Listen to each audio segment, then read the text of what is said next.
Here I have Sony Xperia 1 Mark IV, and today I'm going to show you how to enable camera location tags on this device.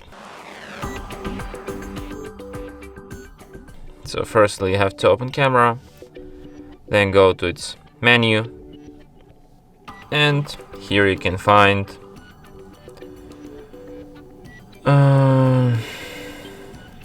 location, it will save location. So just enable it like this, and now you can save location of every video or photo you take. And that's it. Thanks for watching. If you find this tutorial useful, don't forget to hit that like button and subscribe to our channel.